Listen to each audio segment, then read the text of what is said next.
All right, let's dive in. We're going to explore a really powerful framework that connects the future of AI with, get this, 2,500 years of contemplative wisdom.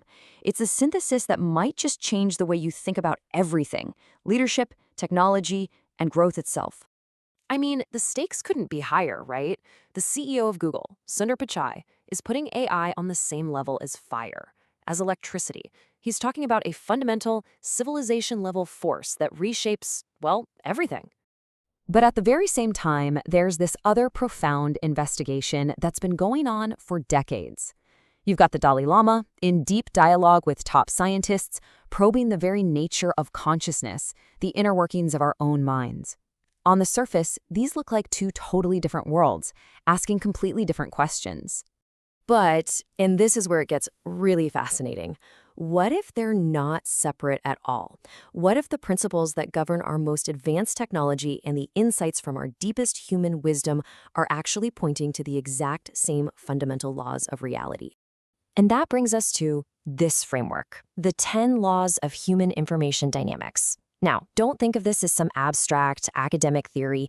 Think of it as a new operating system for leaders, especially in the AI era. We're going to walk through these laws, and they're grouped into 3 core engines that every single leader needs to understand. So, first up, the decay engine. Look, before we can even talk about growth, we have to get real about the forces that are always, constantly, pulling every single system you build, from a team to a piece of software to your whole company, towards failure and chaos. The very first law is like a universal tax on everything you build. It's called the entropy tax. And what it means is that any kind of order in your teams, your products, your culture, it needs a constant input of energy just to stay the same. Neglect isn't neutral. The second you stop putting in that energy, the system doesn't just pause, it actively starts to break down. And this chart shows you exactly what happens as systems get bigger. This pattern has been found across 17 different civilizations. You keep adding complexity, more rules, more processes, more bureaucracy, and at first, yeah, it helps. But eventually, the cost of just maintaining that complexity goes through the roof, and it rockets right past any benefit you're getting. And that intersection point, that's the collapse point. So how do you fight back against this? Well, the framework suggests a 2-part solution. On one hand, you use technology. You deploy agentic AIs to just soak up all that bureaucratic friction, all that administrative drag. And on the human side, you adopt a mindset of accepting that things are always changing, that they're impermanent. That alone conserves an incredible amount of our human energy. Now, this whole idea of decay, it's not just for organizations. It's actually hard-coded into our own biology. This number, 120 bits per second, that's roughly the processing limit of human consciousness. That's our bandwidth. That's all we've got to work with at any given moment. And this leads us right to law number 2, the channel limit. And this is so crucial for every leader to get. The epidemic of burnout we're seeing everywhere, it is not a moral failure. It's not a lack of grit or motivation. It's a design flaw. It's a channel capacity violation. We are trying to shove way more information through our brains than the hardware was ever designed to handle. And the solution here is just, it's beautifully symmetric. We can use AI as an external noise cancellation layer to filter the flood of data before it even hits our limited attention. And then, internally, practices like mindfulness do the exact same thing. They reduce the self-generated noise, the constant worrying and planning, which mathematically expands our available mental bandwidth. Okay, so we've looked at the forces that are always trying to pull things apart. Now, let's flip the coin and look at the other side of the equation, the growth engine. This is all about how systems create real, sustainable value. Law 4 is really the core of all learning. It's called the prediction error engine. Here's the thing. Your brain, your teams, your AI models, they don't actually learn when they get things right. They only learn, they only update their model of the world when reality smacks up against their expectations and proves them wrong. If you eliminate surprise, you eliminate growth. It's literally that simple. And this creates such a powerful virtuous cycle. So step 1, you stop trying to avoid errors and you actually start seeking them out.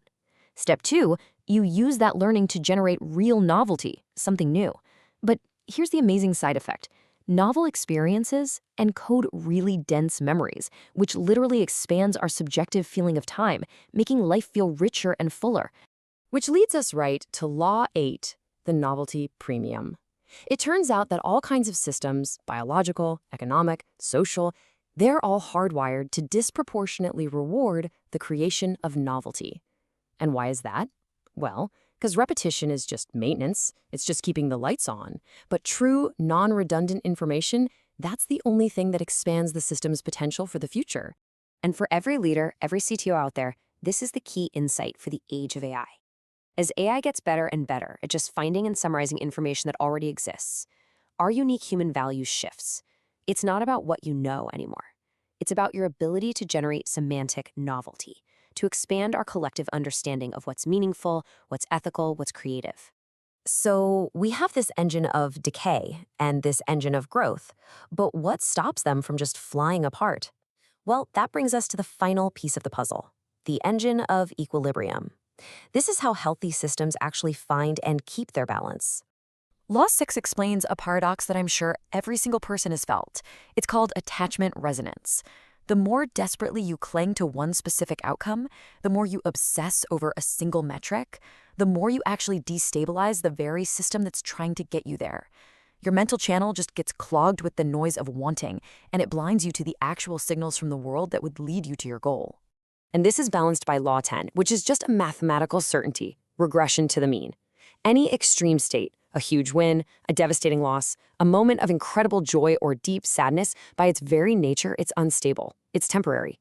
These things will always, inevitably, drift back toward the average. So the real wisdom isn't in celebrating the peaks or mourning the valleys, but in doing the hard work to raise the entire baseline.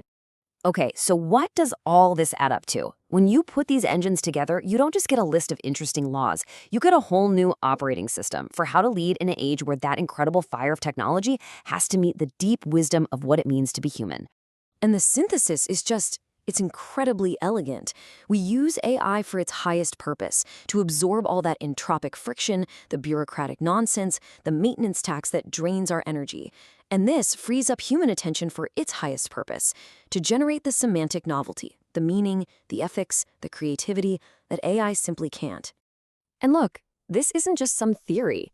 This convergence is actually happening right now. This quote is from a real dialogue between the world's top AI researchers, neuroscientists, and Buddhist scholars, all gathered together trying to figure out the most important question of our time. How do we build a future where both technology and humanity can truly flourish? So we'll leave you with this one final question to think about. As a leader, take a hard look at your organization, your teams, your processes, your culture.